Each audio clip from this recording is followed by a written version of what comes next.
Okay, yes, guys. So, I didn't care about like social media fame. I didn't care about my appearance. I didn't care about the money I was making. I didn't care about traveling. I didn't care about, living in a big mansion or having a nice car or having a certain amount in my bank account. Like, I didn't care about anything. All I cared about was I have so much internal love. I have so much love for the world. I have so much love for myself. I have so much love for the universe. I have so much love for the world around me. God loves me.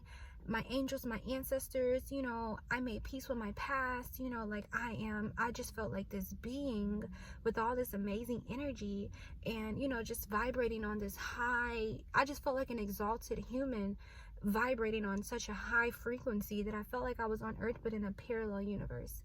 And it was just the most profound, amazing experience ever in my life to wake up like that every day. It's almost like if you lived in poverty and now you get to, like, you won $100 million lottery. The lifestyles would be drastically different. So for me, I got to have a voice. I got to just feel free. I wasn't in no drama. I got to be happy every single day. So to go from being kind of like depressed and going through like PTSD and a lot of emotional turmoil to being like this exalted being of light and love, it was just such a drastic difference, like night and day. And it was just the most amazing, profound like feeling that I was so content with my self-love and with my foundation and with my memories. So like I didn't really want anything else. Like I just cultivated this amazing bubble of like healing and love and light, and I didn't want to escape it and like, okay, now I need to go back to school or I need to go work a 9 to 5. Like I didn't want to do anything. I wanted to just stay in that energy. But I think your spiritual journey, I think you can take like things that you learn from your spiritual journey and apply it to your daily life. But I think you gotta, like it's there if you need it, like. But I do think some people just fully commit, like they just completely live off grid and they live like that, and I'm telling you right now, guys, I would not have mind doing that and living like that, I swear. But we're back in the matrix. So and will I prefer the matrix or that type of lifestyle? I mean, either one is fine with me, you know what I mean? But I know if I do need any more deep healing, I'm going back to that type of lifestyle because there's nothing better. But yeah, guys, like the most amazing, profound experience you can ever experience. And I think that if everybody connected with their higher self, the world truly would be a better place. And I encourage everybody to do that, like to go inward, to really detach yourself from everything, and to really just kind of become a nomad, but really have a purpose and a plan of why you're doing it and be working towards your inner healing every single day. That's what I was doing. I was doing shadow work for hours and hours, whether it was writing things down, manifesting certain type of energy, speaking about certain things to heal and get over it. Like I was doing so much inner work, and that's why I was able to heal on such a profound level. Boo. It was amazing. So this one says cloud 9. So guys, I definitely felt like I was on cloud 9. It was beautiful. It was like, oh, and I'm born on a night. My mom is born on a night and my dad is born on a night, so like 999. But yeah, like I felt like I was on cloud 9 every day. And I think prior to my healing journey, like to be on cloud 9, I mean you have to feel like you gotta, like, I mean, in the average person would be like, okay, I need 1 million followers on Instagram, TikTok, and 1 million subscribers on YouTube. I need $1 million in my bank account. I need to be able to fly and travel anywhere. I need to have the hottest clothes, the hottest car, the hottest home. I need to be liked by everyone and loved by everyone. I need everyone to know me. I need the latest this, the latest this, that, and the third. And then I can feel like I'm on cloud 9. But your spiritual journey allows you to feel like you're on cloud 9, even when you are living a very minimalistic life and don't have much, And I think that's how you really find happiness. It's not really like in what you possess, but it's really more of like who you are on the inside. And I think, now that like my soul and my heart, I got to heal that for 3 years. I think that now I'm going to have an abundance of things that this world can offer you. Because I'm not saying don't go out and have fly stuff and live a fly life, but you know, you don't want to have all these things but not feel satisfied on a soul level, you know. You know, Beyonce said it's the soul that needs a surgery, and I feel like that's what your spiritual journey really is. It's like this deep healing experience and like a soul surgery. That's what that was for me. And it was really amazing. It was really profound, and it's very special, and that's why I wanted to make these videos before I go into the new chapter of my life. But yeah, guys, sometimes it is your soul that needs a surgery, and that's what I was able to do for the last 3 years, and it was absolutely the experience of a lifetime. Very, very, very amazing. I did feel like I was on cloud 9. Seriously. This one says, society telling you who you should be. Yeah, like I think I spoke on this, but society will try to tell you who you should be, and try to determine and dictate your worth based on, like, you know, different things. And with your spiritual journey, it's like it don't matter who you are, how you live your life, what people can what people can say about you. It's like your spiritual journey just is like this warm blanket of love, and it loves you unconditionally, no matter what people say about you, no matter what, you know, strangers or your friends or your family, or even the thoughts that you say about yourself. Your spiritual journey is just literally God, the ancestors, the angels, your higher self, and the universe and nature just wrapping their arms around you and providing you with so much love and light that nobody could try to tell you who you are and who you're not. Nobody could tell you that you're not worthy or invalid, you know, nobody could invalidate you. You know, your spiritual journey is like this it's like an experience where you're receiving, you know, just an overwhelming amount of love from the higher powers. And yeah, so it's just like this huge liberating experience, and it's beautiful, you know. It really is, guys. Because, you know, if you let society tell you you're not this because it is, or you're not that because of that, your spiritual journey is really huge. As like them stamping you and telling you you are validated, we validate you, we love you, you're enough, and then you're going out there in the world and saying, well, I'm enough and you can't make me think that I'm not. And so that's a huge part of it as well. And it's beautiful, you know, because I feel like everybody should be able to, you know, to just live and be themselves no matter what, you know. And that's what your spiritual journey, like, give you these superpowers of like confidence and self-love. It's amazing. So this one says mental health. Yeah, like a huge reason why I, you know, went on this deep healing spiritual journey is because my mental health wasn't really the best. Like, I was going through a lot. I was going through a lot of pain and heartbreak. And I just really need to get over it, and I really needed some help with that. So, you know, doing all the shadow work and all the spiritual healing, and just,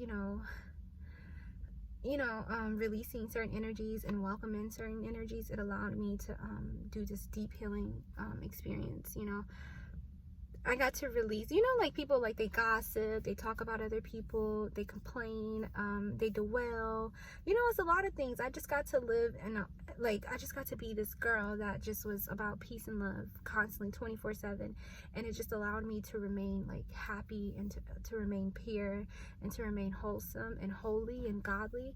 And yeah, it really did so much for my mental health, and I wanted to share that with everyone. Like, I woke up happy every single day, like on cloud 9, and I just wanted to showcase that, you know, to show people that it's possible. You know, you don't, if you're miserable and sad, you don't have to stay that way. You know, you can heal, and it could be the best thing that you've ever done. So yes, guys.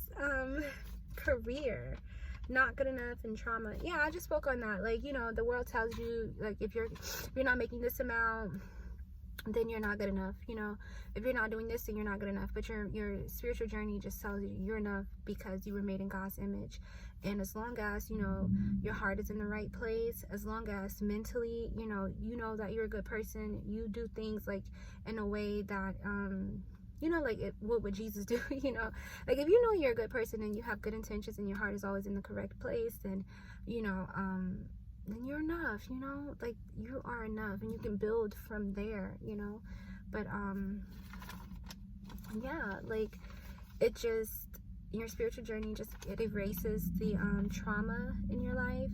It erases low self-esteem and low self-confidence, and also it does a number on your mental health. And it just, it's the best thing that I think I've ever done for myself. Yeah, like, truly, it truly is like such an amazing experience. So the next thing that I want to talk about is breaking generational curses. I feel like generational curses could be broken in a number of ways. I feel like people can create generational wealth for generations to come in their family, but I also feel like you can break generational curses as it pertains to just like generational curses, like as far as like, you know, trauma, you know, some stuff like that. And I just felt like I got to heal on a profound level, so that, you know, I can be, you know, a source of like, you know, like, I feel like in my life, like, my mom wanted to provide us with, like, you know, she wanted to make sure we went places that she didn't get to go, or she bought us everything that we wanted, you know what I'm saying? But sometimes I feel like emotionally, you know, it was, you know, like, some things were just like, you know, so for my children, I want to be able to provide them with that emotional well-being, and just, you know, allow them to be able to, you know, like, because, you know, in a lot of Black families, well, therapy is now more normalized, but in a lot of Black families, you just don't speak about things, you just don't talk about certain things, and you just kind of let it, you know, you don't really speak about, like they like, why are you crying, or, you know, emotions, like, suck it up, you know. But I think that me doing this, I think that I feel like I broke a generational curse, because I just did this healing on a profound level that, you know, if I did this, I'm sure, you know, my healing journey was able to help a lot of other people. And I'm sure that you know, my healing journey was able to help a lot of other people. But I also feel like when I have children and when they have children, like, just the entire conversation on mental health will be different. You know, because sometimes, y'all know, like, Black parents don't really have they don't have too much sympathy for mental health and stuff like that. I think it's kind of different because of, you know, social media, and we're just in a different time.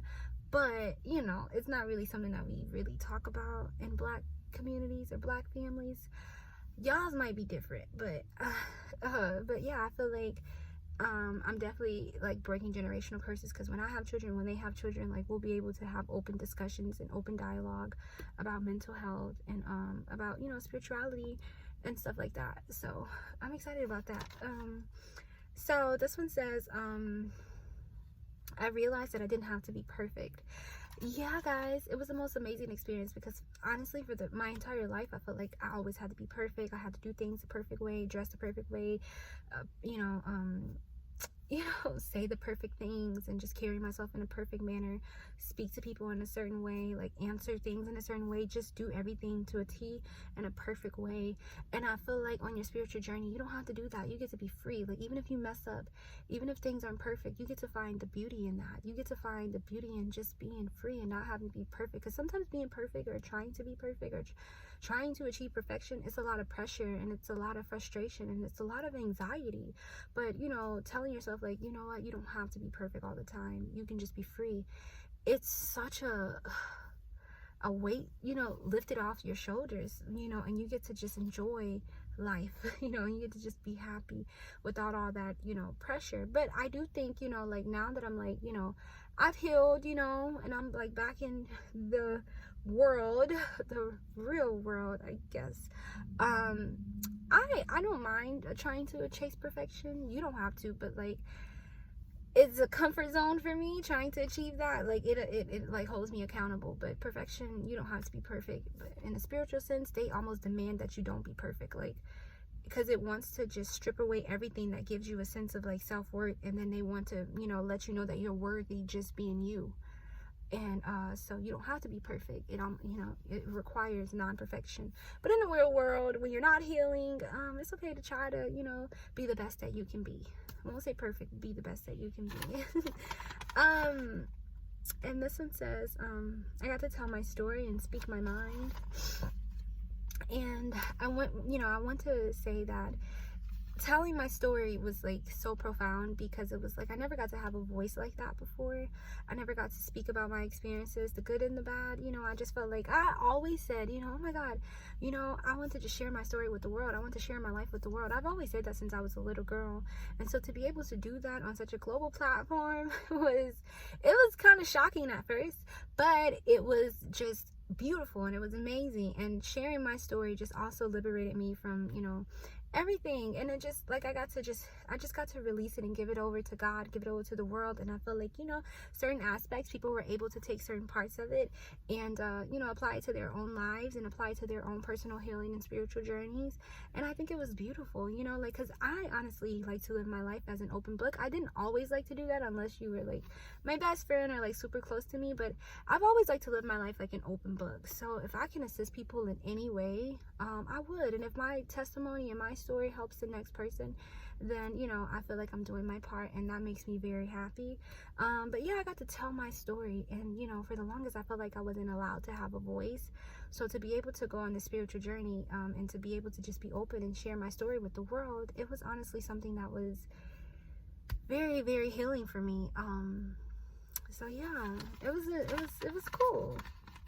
What I will say is I should have wrote a book. I should have wrote a book instead of making a lot of videos, but I might still write a book. You never know. And got to speak my mind. Cardi B said, I started speaking my mind and tripled my views.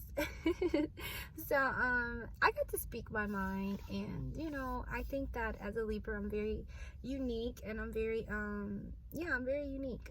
And I'm very, you know, just very unique and interesting. And so just, you know, I shared my day-to-day on a global platform, guys, for like 3 years.